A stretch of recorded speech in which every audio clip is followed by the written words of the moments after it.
김신환이라고 하는 분이 계세요. 이분이 누구냐 하면 동티모로의 축구팀 감독으로 계시는 그런 분입니다. 맨발의 기적이라고 하는 책을 내셔서요, 여기에 자기의 인생을 얘기합니다. 장항중학교에서 축구 선수로 뛰었습니다. 충남의 청소년 대표 선수였습니다. 축구의 명문인 한양공고에서 그를 스카우트했어요.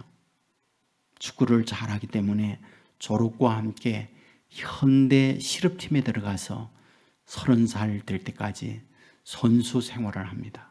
돈도 벌었어요. 그리고 선수에서 은퇴를 하면서 그가 가지고 있던 돈을 갖고 사업을 시작했습니다. 사업은 생각보다 녹록하지 않았어요. 사기를 당했습니다. 많은 돈을 잃고 사람들에게 엄청난 상처를 입게 됩니다. 그리고 이런 현실 속의 가정 불화, 갈등을 하면서 아내로부터 이혼을 당하게 됩니다. 그때가 40이었습니다. 사는 게 말이 아니었고, 자기 안에 남아있는 것 빚, 자기 안에 남아있는 것 분노, 자기 안에 남아있는 건 증오였어요. 그리고 모든 인간 만나는 것 자체가 싫었습니다.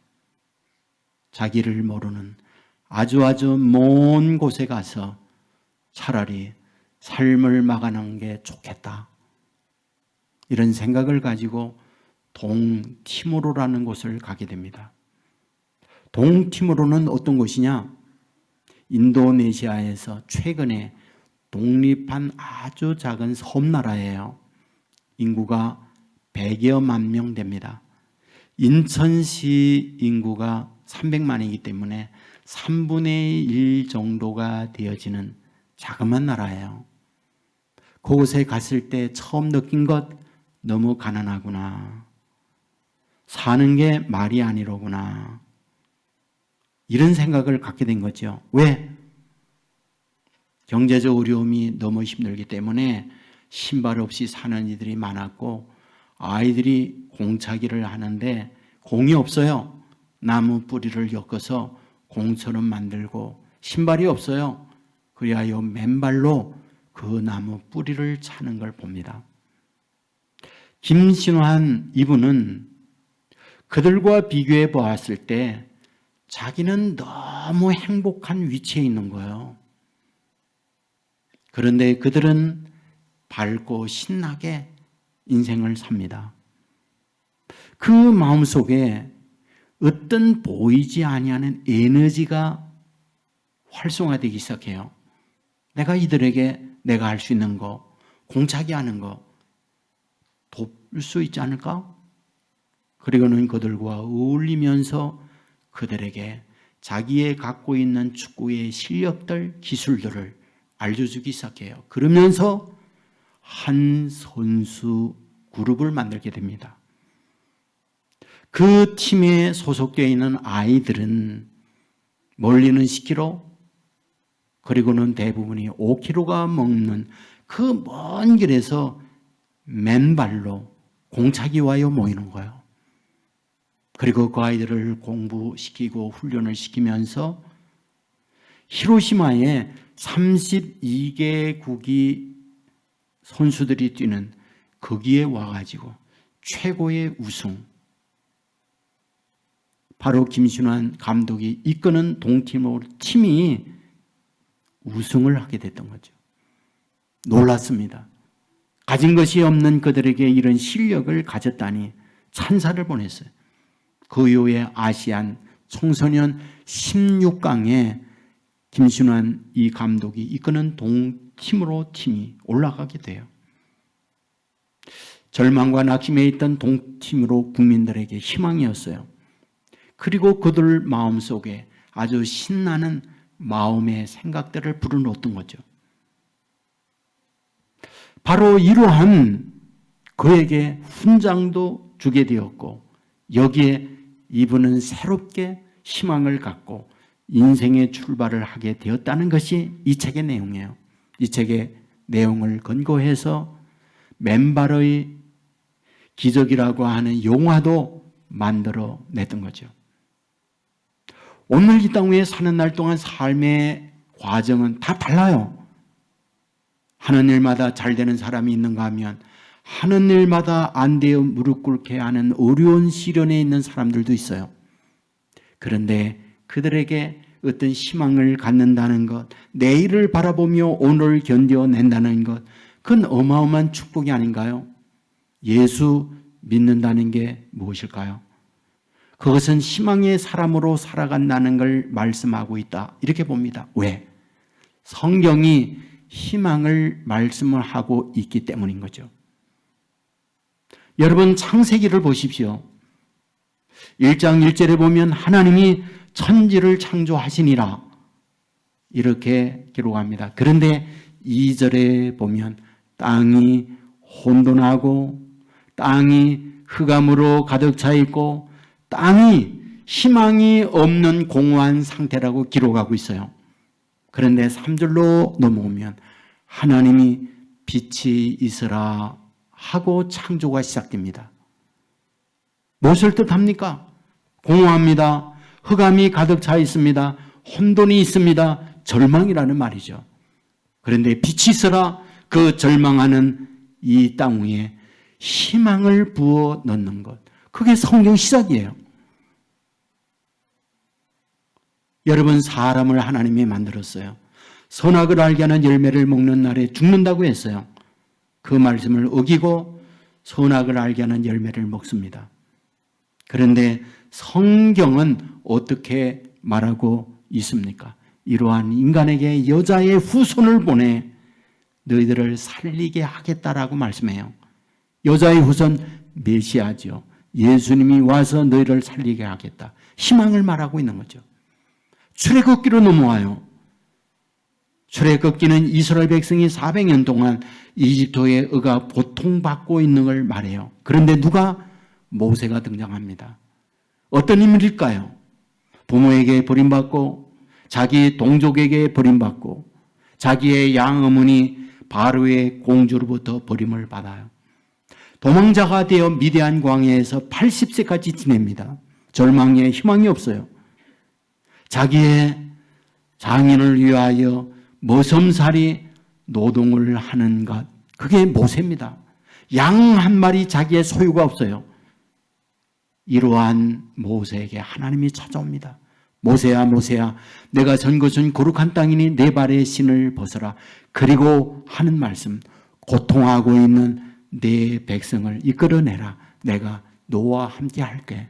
무엇일까요? 절망하여 희망 없는 그에게 희망을 주고 있는 것, 이분이 우리 하나님이라는 걸 말씀하고 있는 거죠. 신약으로 넘어옵니다. 신약의 제일 먼저 말씀이 뭡니까? 메시아 대신 예수님이 오신다는 걸 말씀하고 있죠. 무슨 뜻일까요? 죄의 멸망으로 있는 인간에게 메시아를 보내서 죄의 문제 해결해 주고 너희들을 구원케 하겠다, 희망을 말씀하고 있는 거죠. 요한계시록 마무리를 해요. 22장이 요한계시록 마지막 장입니다. 여러분, 여기에서 어떻게 성경을 마무리하고 있는지 아시잖아요? 그곳에 이렇게 기록하죠. 다시는 저주가 없다. 밤이 없다. 등불이나 햇빛이 쓸데없다. 왜? 주 하나님이 비추기 때문이다. 이렇게 말하고 있어요. 절망하는 이에게 하나님이 빛이 되어서 천국을 마무리한다. 이 말은 지옥과 같은 너의 인생에게 천국을 준비하고 너희가 영원히 사는 것을 허락한다는 하나님의 말씀, 희망을 말씀하고 있던 거죠. 여러분, 오늘 본문은 무엇입니까? 여전히 희망의 말씀을 하고 있는 거죠. 본문 6절 하반절에 보면 그리스도께서 경건하지 않은 자를 위하여 죽으셨도다. 8절에 보면 그리스도께서 우리를 위하여 죽으심으로, 10절에 보면 그의 아들의 죽으심으로 죽는다, 죽는다, 죽는다 반복을 하고 있어요. 누가요? 그리스도께서요. 누가요? 하나님의 아들이요. 그리스도가 무엇인가요? 메시아예요. 메시아란 무엇입니까? 해방자예요. 구원자예요. 인간이 하지 못하는 것 하나님이 하신다라는 의미, 그게 메시아입니다. 그런데 그 메시아가 뭐다? 죽는다. 죽어서는 안 되는 분이에요. 전능자이니까, 능력자이시니까 그 전능한 능력으로 오히려 메시아를 괴롭히는 이들을 물리쳐야 해요.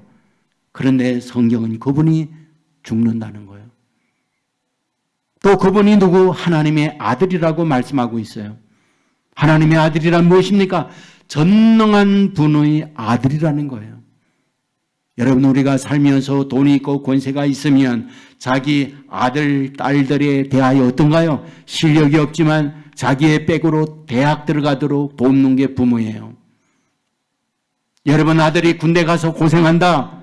그러면 힘없는 권력자가 자기 아들을 위해서 군생활 쉽게 하도록 만들어주고 군법을 어긴다 할지라도 권세로 군법에 들어가지 않도록 해결해 주는 게 부모예요.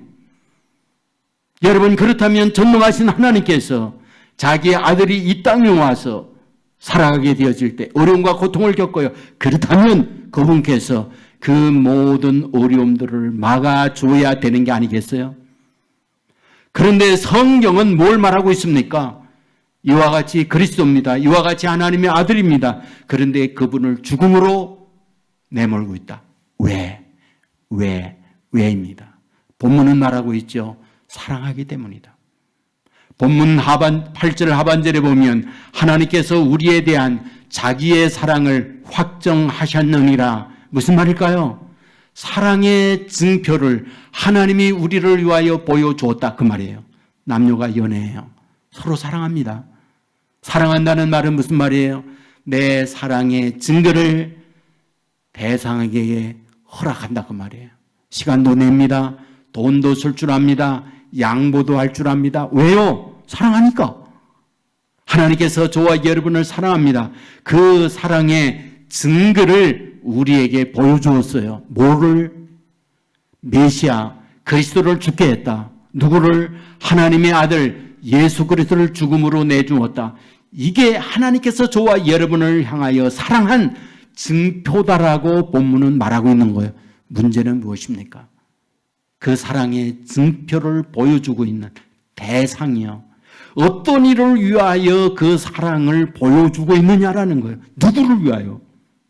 본문 7절은 이렇게 말하죠. 의인을 위하여 죽는 자가 쉽지 않고 선인을 위하여 용감히 죽는 자가 혹 있거니와. 무슨 말일까요? 의인을 위하여 내가 그를 위해 내가 희생해야 되겠다. 그러니 흔치 않다. 선인을 위하여 자기의 생명을 대신 주고 가느니 혹 있을 수 있다. 그 얘기를 하고 있는 거죠. 여러분, 살아가면서 누군가를 위해 가지고 자기의 생명을 내어준다는 것은 그와 아주 밀접한 관계가 있지 아니하면 불가능해요. 대전에서 목회하는 박용래 목사님이 계십니다. 이분이 자기의 간증의 글을 읽어보니까 눈물 나요. 왜? 자기가 태어났을 때 칠삭둥이로 태어났다고 해요. 1.9kg. 간호사가 얘기했대요. 이 아이 못 삽니다. 이런 아이 사는 일이 없어요. 문제는 그의 어머니가 자기를 내놓고 20일 만에 세상 떠났어요. 그런데 자기를 키운 자기 할머니로부터 자기가 어떻게 태어난 이야기를 기회 있을 때마다 여러 번 들었다고 합니다. 엄마가 너를 가졌다는 걸 알았지. 그리고 얼마 되어졌을 때 엄마가 아팠단다. 병원에 갔지. 난치병이라고 말했어. 그래야 의사가 말했단다. 아기를 포기하라고. 그리고 당신이 살아야 한다고. 그런데 엄마는 이런 의사의 처방을 거부해서 너를 살리겠다고. 주사 못 놓게 했고 약 못 먹게 했어. 왜? 너에게 약으로 말미암아 장애가 있거나 내가 그 약의 독성으로 문제가 생길까 봐 내 엄마는 그 병을 앓으면서 끝내 주사, 끝내 약을 거부했단다. 그리고는 음식을 먹을 수 없을 정도로 고통이 왔지. 억지로 내 안에 너를 살리겠다고 씹으며 음식을 먹었어. 그런데 내가 7개월 만에 태어났지. 너는 1.9kg였어. 살 수 없는 너였지. 그런데 내 엄마마저 20일 만에 세상 떠났단다. 그런데 넌 아니, 엄마가 심장이 멎었어. 숨 쉬는 게 멎었어. 그런데 눈을 감지 않고 있더구나. 그래서 눈을 내려 감겼지. 그런데 눈을 또 뜨더구나. 그래서 눈을 또 감겼지. 그런데 눈을 또 뜨더구나. 그래서 나는 내 엄마한테 내가 이렇게 말했단다. 예미야, 내 새끼 때문에 그러지. 염려하지 마라. 내가 내 새끼 키울게. 내 새끼 내가 책임질게. 그 말을 했을 때 엄마가 눈을 감더구나. 그게 너희 어머니였어. 그 말을 그렇게 여러 차례 듣고 들었다는 거죠. 여러분, 그의 어머니, 젊은 나이에 그 아이를 베고 중병을 앓으면서 그 아이 살리겠다고 본인은 죽어갔던 거죠. 이게 모성애예요. 관계된 사람을 위하여 자기의 생명을 내어줄 수가 있어요. 이것이 우리의 삶의 관계입니다. 그런데 오늘 본문에서 뭘 말하고 있나요? 누구를 위하여 그리스도께서 누구를 위하여 하나님의 아들이 죽었다고 말하고 있나요? 6절 말씀에 이렇게 말하죠. 우리가 아직 연약할 때에 기약대로 그리스도께서 경건하지 않는 자를 위하여 죽으셨도다. 경건하지 않는 자를 위하여 죽었다. 8절에 보면 우리가 아직 죄인 되었을 때에 그리스도께서 우리를 위하여 죽으심으로 아직 죄인 된 그들을 위하여 죽으셨다. 10절에 보면 아직 우리가 원수 되었을 때에 그의 아들의 죽으심으로 원수인 상태에 죽으셨다. 오늘 본문에 아직 말하고 있어요. 아직이란 무엇입니까? 현재예요. 과거에도 그랬거니와 지금도 연속적 그런 상태, 그런 말을 의미하는 거예요. 오늘 저와 여러분이 현재 여기에 있습니다. 오늘 저와 여러분의 여기에 있으면 과거 모든 총합의 결과물이에요. 어떤 음식을 먹었는지, 음식의 양을 어떻게 했는지, 그것이 비만일 수도 있어요. 그것이 당뇨나 또는 고지혈증이나 기타 생활 습관병을 낳을 수 있어요. 뭐죠? 과거에 반복된 결과물로 오늘 저와 여러분이 여기 있다, 그 말이죠. 여러분, 단순한 우리의 몸만이 그런 건 아니잖아요. 우리의 정신도 똑같죠? 저와 여러분이 갖고 있는 어떤 정신 세계가 있어요. 가치관이 있어요. 세계관이 있어요. 뭡니까? 과거에 내가 뭘 봤는지, 과거에 무엇을 들었는지, 과거에 어떤 것을 읽었는지 그 총합으로 내 정신 세계를 만들어냈고 그것이 오늘 접니다. 현 정권을 좌파 정권 또는 진보 정권이라고 말을 해요. 왜 그렇게 부릅니까? 그분들이 대학을 다닐 때에 김일성의 주체사상, 마르크스의 자본론 이런 것을 공부했어요. 그리고 세월이 흘렀습니다. 그런 정신적 구조가 오늘 여기에 있는 거예요. 그리고 그 정신을 가지고 나라를 이끌어 가다 보니 좌파 정권이 되었고 진보 정권이 된 거죠. 저와 여러분도 똑같은 거죠. 오늘 저와 여러분이 여기 있어요. 과거의 총합으로서의 저입니다. 과거의 총합으로서의 여러분입니다. 문제는 현재의 상태가 어떠냐는 거예요. 자랑이냐 희망이냐 이런 거라는 거죠. 그런데 바울은 본문에서 뭘 말해요? 과거의 자랑이 없어요. 그런데 아직 그렇습니다. 경건하지 않습니다. 아직 죄인입니다. 아직 원수입니다. 문제는 이런 삶의 미래가 동일하게 이어지는 현실, 이것을 본문은 말하고 있는 거죠. 오스카 와일드라고 하는 분이 있어요. 이분은 아일랜드 분이에요. 멋진 글들을 많이 써서 사람들에게 감동, 사람들에게 의미를 제공하는 그런 작가이기도 했습니다. 이분이 성경을 주제로 하여 추론적 소설을 쓴 게 있어요. 그 내용을 일부 소개해 드리면, 예수님께서 어느 날 길을 갖고 있을 때에 안면이 있는 사람을 만나요. 술주정뱅이였습니다. 예수님께서 그에게 묻죠. 어찌 술주정뱅이가 되어서 얼굴을 보니 안면이 있는데? 술주정뱅이는 예수님께 말하죠. 당연히 있죠. 예수님 때문에 내가 다리 쟁여를 앓고 있었는데 일어나 건강한 사람이 됐거든요. 그런데 건강한 사람 되어 여기저기 다니보았지만 실력이 없고 배운 바 없으니 갈 곳도 없고 환영하는 곳이 없어서 화가 나고 분노해서 하루 한 잔, 이틀에 2잔 그러다 보니 알코올 중독자가 되었습니다. 그 얘기를 하는 거예요. 또다시 예수님께서 길을 가다가 낯선 사람인 것 같지만 보아하니 구면이에요. 창녀였습니다. 그래야 예수님께서 어찌하여 그런 일을 하는가 물었더니 여인이 말하죠. 저는 본래 창녀였습니다. 주님 때문에 제가 이 모든 것들을 청산하고 새로운 마음, 새로운 다짐으로 새 인생을 출발하게 됐죠. 하지만 사람들은 과거에 있는 여자라고 다 손가락질하는 거예요.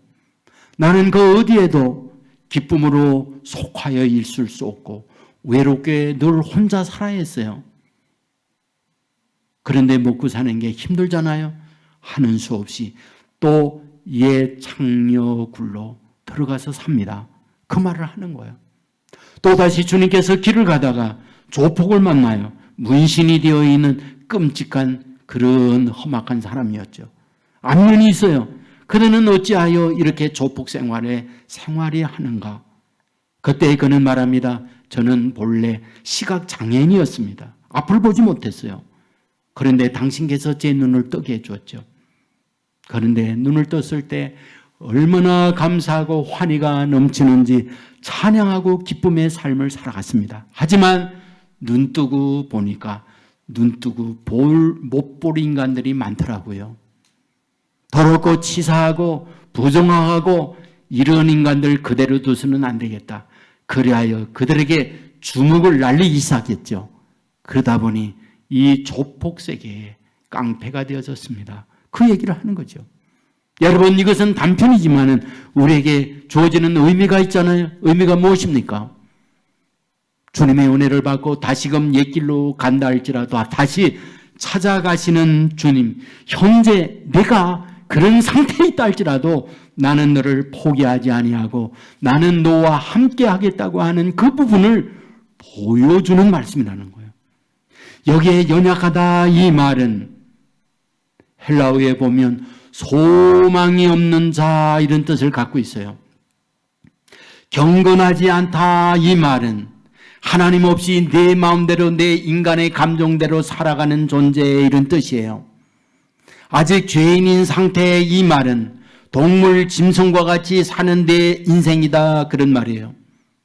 사람은 그와 가까이 했을 때 유익이 없다. 그와 가까이 하면 내 이름이 내 자신이 추락하거나 오히려 도움이 되지 않는다. 그러면 멀리해요. 가까이 하면 되지 않아요. 그런데 오늘 본문에서 우리에게 말씀하는 게 뭡니까? 희망 없습니다. 멀리해야 해요. 그러나 주님께서 찾아가서 그들과 함께 하겠다라는 표현 뭐다? 그런 우리에게 주님은 희망이다. 그런 우리에게 주님은 새로운 길을 가게 하는 길이다. 이 부분을 말씀하는 거죠. 여러분, 포장이 아니에요. 내 모습 있는 그대로 주님은 저와 여러분을 안아주고 새로운 희망 길로 가게 하겠다. 이 부분을 본문은 우리에게 말씀해 주고 있다는 사실 믿으시기를 주의 이름으로 축원합니다. 그런데 성경을 보면 더 감동이 뭔지 아세요? 그런 주님을 저와 여러분이 찾아가는 게 아니라 주님이 저와 여러분을 찾아온다는 걸 말하고 있다는 거예요. 여러분, 그것을 가장 먼저 모델로 보여주는 게 누굴까요? 로마서를 기록한 바울이죠. 여러분, 바울이 바울 되기 전 사울이었던 거 아시죠? 성경에 사울이 처음으로 등장하는 곳이 어딘가요? 사도행전 7장이에요. 사도행전 7장은 어떤 배경을 갖고 있을까요? 스데반 집사가 설교하는 내용이 나옵니다. 설교의 내용은 이렇잖아요. 구약에 예언했던 메시아, 그분이 예수 그리스도입니다. 그분이 와서 우리에게 구원을 말했을 때 당신들은 예수님을 쳐 죽였습니다. 그런데 그분은 부활하여 지금 하나님의 우편에 앉아 계십니다. 이 말을 들었던 유대인이 성인하고 분노하여 들고 있던 돌을 들어 스데반 집사를 향하여 내리치시어 피가 낭자히 흐르면서 순교를 당하게 됩니다. 그런데 그 현장에 누가 있었다? 사울이라는 청년이 함께했다. 스데반 집사를 죽이는데 돌로 치는데 함께했던 사람 누구? 사울이었다라고 성경은 기록합니다. 그리고 사도행전 9장으로 넘어가요. 9장은 어떤 말씀이 나올까요? 다메섹에 예수 믿는 사람들이 많이 있다. 정보를 알고 체포영장, 그들을 죽이기 위하여 가장 앞서 가는 사람 누구? 사울이라는 청년이에요. 자기 혼자만이 아니라 함께하는 행동 대원들을 이끌고 가는 거예요. 그런데 갑자기 환한 빛을 만나잖아요. 그 환한 빛을 유진 피터슨이라고 하는 분이 메시지 성경에서 이렇게 번역해요. 눈이 부셔 감히 눈뜰 수 없는 이런 빛이라고 기록을 하고 있어요. 너무 강력한 빛이니까 눈을 뜰 수 없는 빛을 만났다. 그렇게만 해요. 그런데 음성이 들려오죠. 사울아 사울아 네가 어찌하여 나를 핍박하느냐.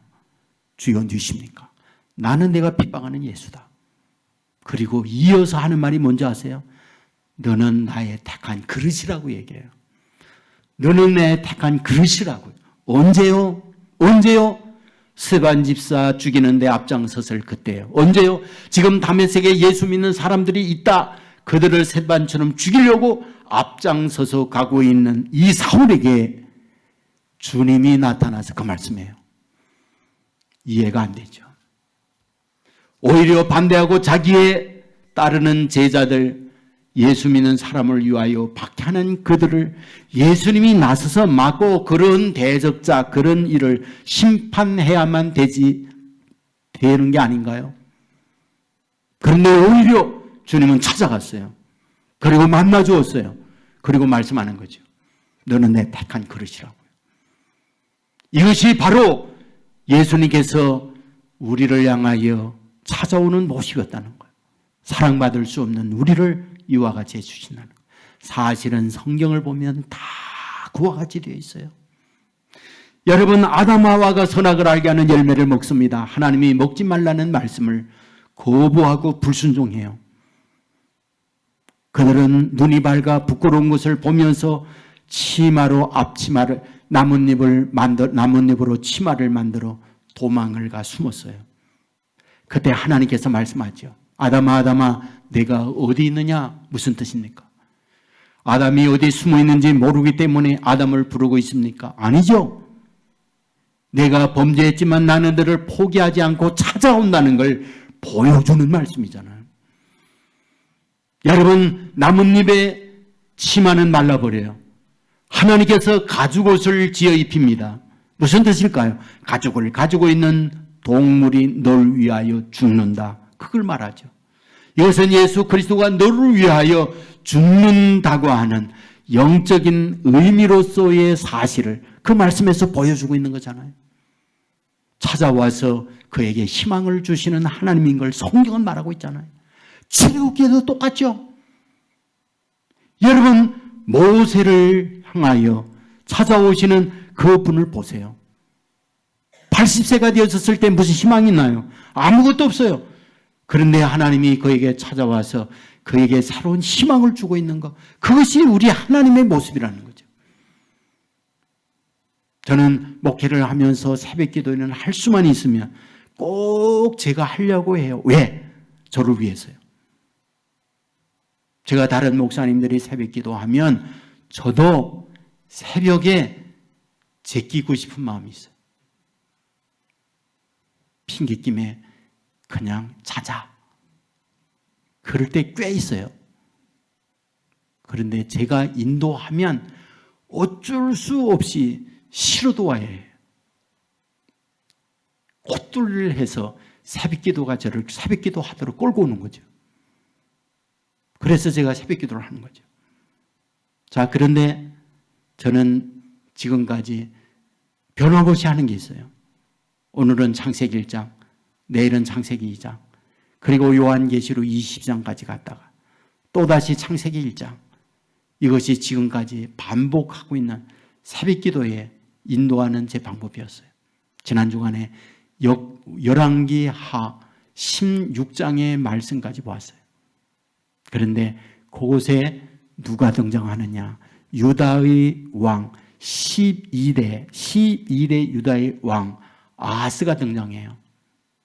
그런데 이 아하스 왕, 어떤 왕인지 아세요? 그가 왕되고 난 이후에 완전히 우상을 수입하고 우상을 갖다가 완전히 우상 천지를 만듭니다. 그리고 자기 아들을 우상의 제물로 불구덩이에 집어넣기도 하고 죽게 만들고요. 제물로 드려요. 그리고 성전, 하나님의 이 성전을 하나님 앞에 드려지는 기물들을 다 빼고 우상 섬기는 도구로 다 바꿔치게 해요. 여러분들 악질 중에 이런 악질이 없어요. 하나님께서 그런 왕을 손보려고 해요. 어떻게 손봅니까? 두 나라, 주위에 있는 강한 나라 이스라엘과 아람이 연합해서 유다, 아하스를 공격했어요. 문제는 대항할 능력이 없습니다. 풍전등합니다. 끝납니다. 그런데 이 말씀이 이사야에 그대로 이어가요. 이사야 7장에 보면 이 말씀을 쏘고 있는데 성경은 어떻게 기록하는지 아세요? 하나님께서 이사야를 찾아가서 이사야를 통하여 아하스에게 하는 말씀이 나와 있어요. 이사야 7장 2절에 보면 왕의 마음과 그 백성의 마음이 숲이 바람에 흔들림 같이 흔들렸다. 얼마나 두렵고 떨리는지 바람에 숲이 흔들리듯 그 마음이 두려워 떨었다. 그런데 이어서 이사야 7장 4절에서 말합니다. 아하스에게 말해라. 아람 왕과 이스라엘 왕이 연합하여 너를 공격한다 할지라도 그들은 연기 나는 두 부숫갱이 거루투기에 불과하니 두려워하지 말며 놀라지 말라. 무슨 말일까요? 그들이 강력한 군사력을 가지고 너를 친다 할지라도 두 왕, 이스라엘의 왕, 아람 왕, 그들은 아궁이에 불을 뗄 때에 부숫갱이에 불과해 쓸모없어 불타 없어질 존재야라고 말해요. 그러면서 너는 그들 앞에 두려워 떨지 말라, 놀라지 말라 이 말씀을 해요. 말이나 됩니까? 말이나 되느냐고요? 아하스에게 하나님께서 그럴 수 있느냐고요? 그런 우상을 섬기고 자기의 아들들을 우상의 제물로 불 속에 집어넣는 이 못된 천은 공로할 그런 존재예요. 그리고 하나님의 제단에 있는 그런 것들을 다 철거해버리고 우상 섬길 수 있는 것으로 바꿔치기 한 악질 중에 악질이에요. 그런데 하나님이 그에게 두려워하지 말라고 나는 내 편이라고 말씀해요. 그리고 이사야 7장 14절 유명한 말을 합니다. 주께서 친히 징조를 너에게 주실 것이라. 보라, 처녀가 잉태하여 아들을 낳을 것이요 그의 이름을 임마누엘이라 하리라. 이 말씀을 해요. 누구에게? 아하스에게 말합니다. 여러분, 이 말의 의미가 뭡니까? 처녀가 잉태하여 아들을 낳는다. 처녀가 잉태하여 아들을 낳는다. 무슨 말이에요? 어디 가서 바람 피워서 아이 낳았다 그 말이죠. 그런데 여기서 말하는 처녀가 잉태하여 아들을 낳는다. 그 말은 남자와 전혀 관계없이 여자 혼자서 아들을 낳는다 그 말이거든요. 불가능하죠. 있을 수 없는 일이죠. 그런데 하나님께서 아하스를 사랑하는데 아하스를 사랑한 증거로 이런 일을 보여주겠다는 거예요. 불가능한 일을 내가 가능케 해주겠다 말씀하고 있어요. 그리고 이어서 나는 임마누엘이라는 말을 해요. 이때 처음으로 임마누엘이라는 말을 씁니다. 임마누엘 뭐예요? 하나님이 너와 함께 한다는 뜻이죠. 누구와? 아하스와 함께 하겠다고. 그렇다면 도대체 이 말씀을 통하여 뭘 보여줍니까? 아니 그런 못된 인간 아서와 같은 존재, 하나님의 형벌을 내려도 못마땅할 그런 존재, 어찌하여 하나님께서는 그를 돕겠다고, 임마누엘 하겠다고 말씀하고 있느냐는 거예요. 그런데 마태복음 1장 23절에 가면 이 말씀을 그대로 갖다가, 이 말씀은 예수 그리스도가 태어날 것에 대한 예언의 말씀이다, 마태가 말하고 있잖아요. 그러면 이 부분이 뭐예요? 예수님께서 이 세상에 오는 것은 아서와 같은 너희들을 용서하고 너희들을 위하여 내가 죽고 너희들과 임마누엘 함께 하려고 오신 분이 누구다? 메시아 예수 그리스도다. 그분이 임마누엘로 왔다라는 것을 말씀하고 있다고 말이죠. 여러분, 그렇다면 성경에서 우리에게 말씀하고 있는 게 뭡니까? 희망이죠. 아무리 생각해도 하나님의 사랑을 입을 만한 게 없어요. 그럼에도 불구하고 포기하지 아니하고 찾아와서 저와 여러분에게 희망을 주고 저와 여러분에게 다시 일어나게 하고 저와 여러분에게 다시 살게 하는 이 은혜가 저와 여러분을 향하여 약속하고 있는 말씀이라는 거 믿으시기를 주의 이름으로 축원합니다. 여러분, 고린도전서 1장 26절 이하에 유명한 그 말씀 있잖아요. 형제들아, 너의 부르심을 보라. 육체를 따라 지혜로운 자가 많지 아니하며 능한 자가 많지 아니하며 문돌 좋은 자가 많지 아니하도다.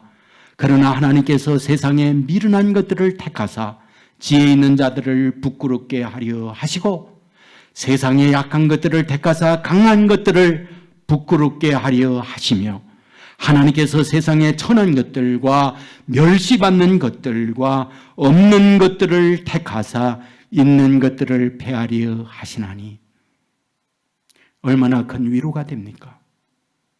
없습니다. 천합니다. 멸시받는 존재입니다. 인생의 루저예요. 그런데 그들을 택하여 가진 자, 높은 자, 잘난 체하는 그들을 부끄럽게 하려 하신다 말씀하고 있어요. 바로 이런 주님이 세상에 와서 세례받고 40일 금식하고 제일 먼저 찾아간 곳 스불론과 납달리 땅이라고 말하고 있어요. 왜 가야 할 곳 많은 주님께서 스불론 납달리 땅으로 갔을까요? 흑암에 앉은 자들, 그늘에 앉은 백성이라고 성경은 기록하고 있어요. 흑암에 앉았다, 그늘에 앉았다, 무슨 뜻이에요? 희망이 없는 자들. 사람들과 어디에도 인정받을 수 없는 그런 부류, 삼류 인생을 사는 이들. 그것이 스불론과 납달리 땅이라는 거죠. 여러분, 그곳에 가서 무엇을 하고 있나요? 그들에게 큰 빛을 비춰 주었다. 주님께서 제일 먼저 와서 그들을 찾아가 큰 빛으로 비추고 있다. 희망이 없는 그들에게 희망을 주는 인생을 위하여 오신 분이 예수님이다 보여주는 말씀이라는 거죠. 오늘도 이런 모습으로 저와 여러분에게 찾아온다는 사실 믿으시기를 주의 이름으로 축원합니다. 그런데 이와 같이 우리에게 찾아오신 주님 성령은 어떤 모습으로 온다고 말씀해 주고 있죠? 이사야 53장에 보면 고운 모양도 없고 풍채도 없은즉 우리가 보기에 흠모할 만한 아름다운 것이 없도다. 그는 멸시를 받아서 사람에게 버림바 되었으며 흠모할 만한 것이 없습니다. 내놓은 자랑스러운 아무것도 없습니다. 천합니다. 멸시받는 위치에 있습니다. 여러분, 성경은 예수님이 왔을 때 나사렛에서 무슨 선한 것이 날 수 있느냐? 그의 아버지 목수잖아. 그의 형제들 내놓을 것 없는 삼류 인생으로 사는 이들이잖아. 그런데 그 예수가 무슨 메시아? 말 같은 소리를 해야지 라고 비난했던 거 아시잖아요. 도대체 하나님의 아들이 왜 이런 모습으로 옵니까? 낮아진 이들과 함께 하려고 그런 모습으로 왔다는 거예요. 여러분, 세상은 다 차별이 되어 있어요. 돈 많고 권세 있는 사람들 그들끼리 놉니다. 유유상종이에요. 내놓을 거 배울 것도 없는 저와 여러분과 함께 하는 이들, 높은 이들이 함께 하지 않아요. 바닥에 있는 그런 이들이 우리와 함께 하는 거예요. 주님은 바닥에 있는 그들과 함께 하려고 그런 모습으로 오셨다는 것. 왜? 우리에게 희망, 우리에게 살 용기를 주기 위하여 그런 모습으로 오셨다. 이것이 성경에서 우리를 향한 말씀이에요. 이 사실 믿으시기를 주의 이름으로 축원합니다. 저는 6.25 직후에 살아왔기 때문에 생활 환경이 넉넉하지 않았어요. 다 그랬으니까. 폐허 속에 살았으니까. 학교를 다닐 때에 가방이 없죠. 책보에 싸가지고 다녔죠.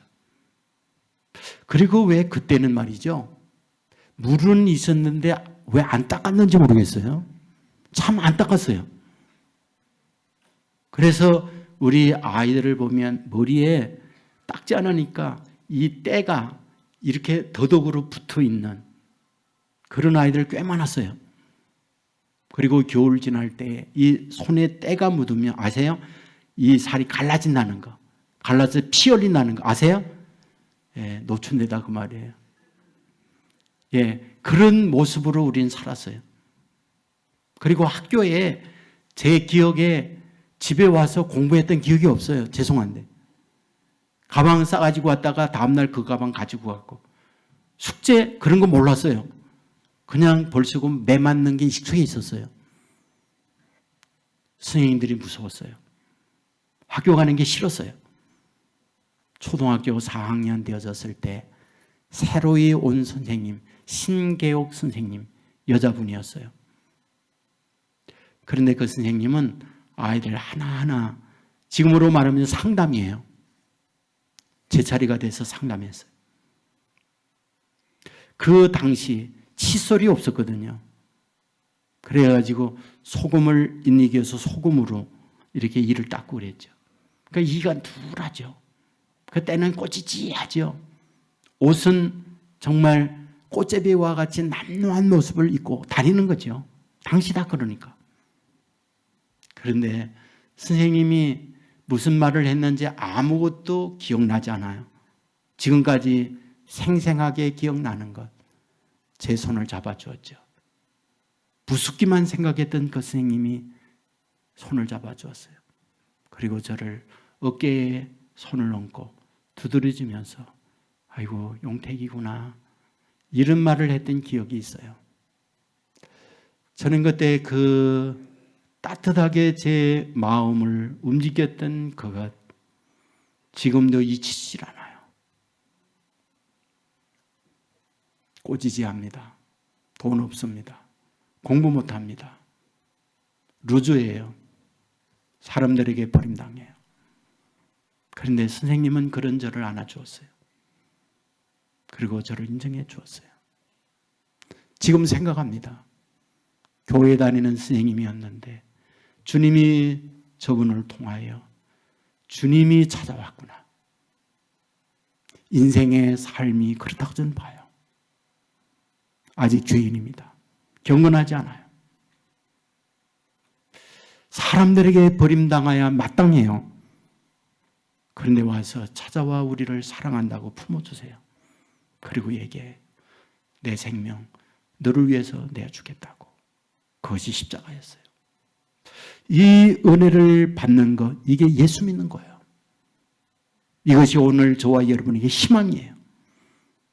여러분 이 은혜가 저와 여러분에게 넘쳤다는 사실을 믿으시고 우리의 삶이 언제까지일지 모르지만 이 사실을 상기하며 주님 앞에 내 삶을 맡기며 주님과 함께 이 길 가는 저와 여러분의 삶이 되기를 주님의 이름으로 축원합니다.